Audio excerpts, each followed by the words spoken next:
ہے آج بھی زمانے میں چرچا حسین کا، چلتا ہے ساری دنیا میں سکہ حسین کا۔ بھارت میں گر وہ آتا تو بھگوان کہتے ہم، بھارت میں گر وہ آتا تو بھگوان کہتے ہم۔ ہر ہندو نام پوجا میں جپتا حسین کا، ہر ہندو نام پوجا میں جپتا حسین کا۔ رامن کی طرح مٹ گیا دنیا سے تو یزید، لیکن دلوں پہ آج بھی ہے قبضہ حسین کا۔ سر اپنا جو پٹکتی ہے پیاسوں کی یاد میں، لیتی ہے نام گنگا و جمنا حسین کا۔ جے سنگھ پناہ مانگے گی مجھ سے چتا کی آگ، جے سنگھ پناہ مانگے گی مجھ سے چتا کی آگ۔ مر ہندو ہوں میں ہندو ہوں مگر ہوں شیدا حسین کا، ہے آج بھی زمانے میں چرچا حسین کا۔ ایک ہندو کا اظہار عقیدت ہے اس کے مذہب کے مطابق، اس کے ایمان اور اس کے عقیدے کے مطابق۔ محرم کی گھڑیاں حضرت امام حسین، ان کے قافلے، ان کی محبتوں کے ساتھ بہت نمایاں ہوئیں۔ لیکن اگر محرم کو ہم ازل سے دیکھیں تو حضرت آدم علیہ السلام زمین پہ جو تشریف لائے محرم کے مہینے میں آئے۔ نوح علیہ السلام کو جو کشتی میں کنارہ ملا محرم کے مہینے میں ملا، اور لوط علیہ السلام کی قوم کو آخر کار ان میں سے جتنے لوگوں نے توبہ کی محرم کے مہینے میں۔ ابراہیم علیہ السلام کو آگ سے نجات محرم، ایک پوری تاریخ ہے ایک پیچھے محرم کے مہینے کے تقدس کی، احترام کی، حرمت کی، ایک پورا نظام ہے۔ اور محرم کے ساتھ امام حسین کی نسبتیں، حضرت حسین بن علی بن ابی طالب، ان کی نسبتیں بہت عجیب ہیں۔ اب سوچنے کی بات یہ ہے کہ انہوں نے ہمیں دیا کیا ہے۔ امام حسین کی زندگی کا سب سے پہلا نظام تقوی ہے، اور تقوی نیکی کرنے کو نہیں کہتے۔ کسی نے حضرت عباس رسول اللہ صلی اللہ تعالی وسلم کے چچا، ان کے بیٹے حضرت عبداللہ بن عباس سے پوچھا تقوی کس چیز کا نام ہے؟ تو پوچھا نہ کرنے کا نام ہے، کرنے کا نام تو نہیں ہے۔ فرما دیجئے کیا کرنے کا نام، کیا نہ کرنے کا نام؟ فرمایا تقوی گناہ نہ کرنے کا نام ہے۔ ایک بندہ بہت زیادہ نیکیاں کرتا ہے اور پھر بہت گناہ کرتا ہے، اس کو متقی نہ کہا جائے گا۔ فلسفہ حسین تقوی کا نام ہے، فلسفہ حسین قربانیوں کا نام ہے۔ فلسفہ حسین پانی نہیں مل رہا، پیاس کی شدت ہے، میں اس جگہ کو جا کے خود دیکھ کے آیا ہوں، کربلا کی ان وادیوں میں، لیکن اس بات کا اس پیغام کا نام ہے کہ وہاں حرام نہیں چلے گا، وہاں مشکوک نہیں چلے گا، وہاں حلال طیب اور طاہر زندگی چلے گی۔ ایک نظام ہے۔ اور فلسفہ حسین سجدوں کا نام ہے کہ جنگ جاری ہے اور نماز کا وقت آیا، آدھوں نے نماز پڑھی، آدھوں نے جنگ کی، پھر انہوں نے نماز پڑھی، سجدے قضا نہیں ہوئے اور سجدے ادا ہوئے ہیں۔ اور فلسفہ حسین دعاؤں کا نام ہے۔ وہاں کربلا کی وادیوں اور گھڑیوں میں امام حسین نے بہت دعائیں مانگی، اور وہ دعاؤں کی پوری کتابیں اس وقت موجود ہیں۔ وہ دعائیں کیا تھیں؟ جس میں اللہ کی محبت، جس میں اللہ کے ساتھ عشق، جس میں اس کی ذات عالی کے ساتھ تعلق اور محبت، ان دعاؤں کا نام ہے۔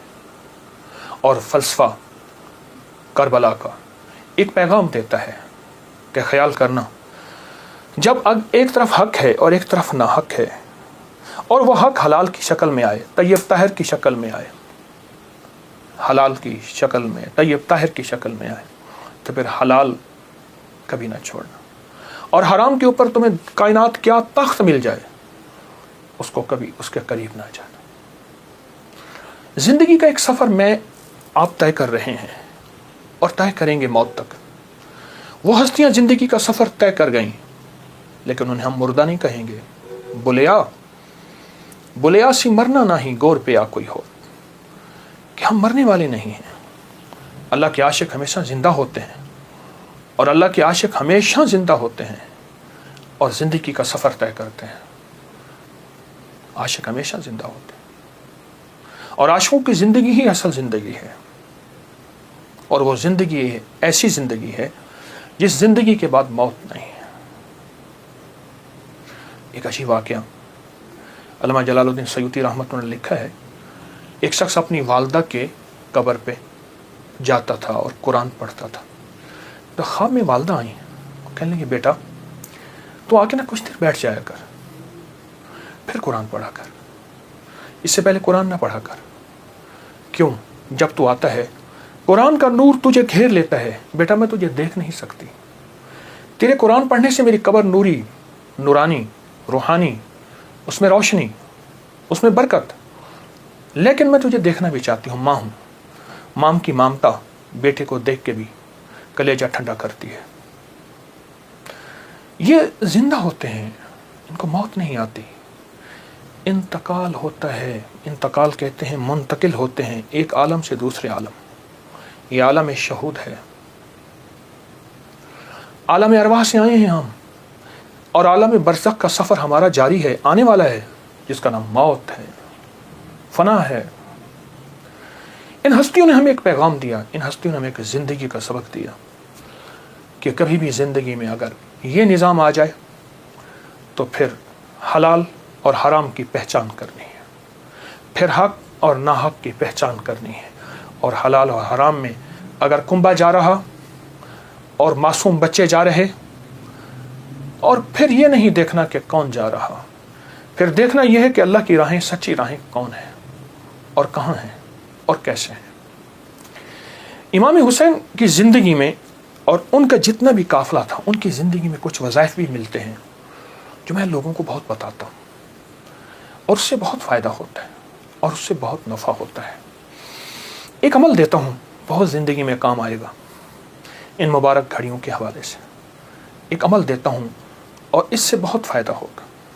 وہ عمل یہ ہے کہ آپ 2 تسبیح سورۃ فاتحہ کی پڑھیں، اول آخر 3 دفعہ درود شریف، اور سورۃ فاتحہ کی 2 تسبیح پڑھ کے اور اس کا ہدیہ حضور کے گھرانے کو ہدیہ کریں، اور اگر چاہیں تو 2 تسبیح سورۃ اخلاص کی پڑھ لیں، 2 تسبیح سورۃ اخلاص کی، اور اس کا ثواب حضور کے گھرانے کو ہدیہ کریں۔ اور یہ سورۃ اخلاص کا پڑھا ہوا ہدیہ اللہ کی رحمت سے نوروں میں، برکتوں میں اور اللہ کی رحمتوں میں پہنچتا ہے 100%، اور حضور کے گھرانے کو ہدیہ کریں۔ اور حضور کے گھرانے میں حضور کی بیویاں، بیٹیاں، داماد، نواسے، نواسیاں، یہ حضور کا گھرانہ ہے، اور اس حضور کے گھرانے میں یہ حسینی قافلہ بھی حضور کا گھرانہ ہے، ان کو ہدیہ کریں حضور کے گھرانے کو، اور جو مراد مانگے اللہ عطا کرتا ہے۔ اور یہ مسلسل عمل کرتے رہیں، آپ دن کے کسی وقت صبح شام 2 تسبیح سورۃ اخلاص پڑھ لیں، ہر دفعہ بسم اللہ الرحمن الرحیم 7 پڑھیں، اور اول آخر درود پاک پڑھیں، اور پھر یہ تسبیح آپ ان کی خدمت میں ہدیہ کر دیں۔ آپ کا کوئی مسئلہ ہے، آپ کی کوئی مشکل ہے، آپ کی کوئی پریشانی اور ناممکن ہے، اس مسئلے، مشکل اور پریشانی میں یقیناً آپ کے لیے خیر کی، برکتوں کی اور رحمتوں کی اور خوشیاں خوشحالوں کی راہیں کھلیں گی۔ بے اولاد ہیں، بے گھر ہیں، بے در ہیں، درد مند ہیں، مریض ہیں، کوئی افاقہ نہیں ہو رہا، جادو، جنات، اثرات، بندشیں، ناکامیاں، مشکلات، راستے بند ہیں، کوئی زندگی کی مشکل ہے جہاں آپ کہتے ہیں کہ بس ہم ٹھہر گئے ہیں اور اس کا حل صرف موت ہے، اس کے علاوہ کوئی راستہ نہیں، تو آپ بہت زیادہ حیرت انگیز یہ وظیفہ اور بہت حیرت انگیز یہ تجربہ پائیں گے اور اس کی برکات پائیں گے۔ چند دن، چند ہفتے زندگی میں اس کو شامل کریں۔ میرا تو مشورہ تھا کہ ساری زندگی اس کو اپنی زندگی میں، ساری زندگی اس کو اپنی زندگی میں شامل کر لیں، ساری زندگی اس کو اپنی زندگی میں شامل کر لیں۔ آپ گمان نہیں کر سکتے کہ آپ کو اس کا نتیجہ، اس کا رزلٹ کیا ملے گا، گمان نہیں کر سکتے، آپ سوچ نہیں سکتے اس کی خیریں آپ کو کیا ملیں گی، اس کی برکتیں آپ کو کیا ملیں گی۔ میرے پاس اتنے تنگ دست اور پریشان لوگ آئے جو زندگی کی بازیاں ہار چکے تھے اور جو خدا نخواستہ خودکشی کا سوچتے تھے اور برے برے خیال آتے تھے۔ میں نے انہیں کہا کہ 2 تسبیح صبح، 2 تسبیح شام پڑھ لو، اگر صبح شام پڑھ لیں تاثیر بڑھ جائے گی۔ اور ہاں، ایک چیز اور بھی عرض کروں گا، اس شہادت حسین کی نسبت سے، قافلہ حسینی کی برکت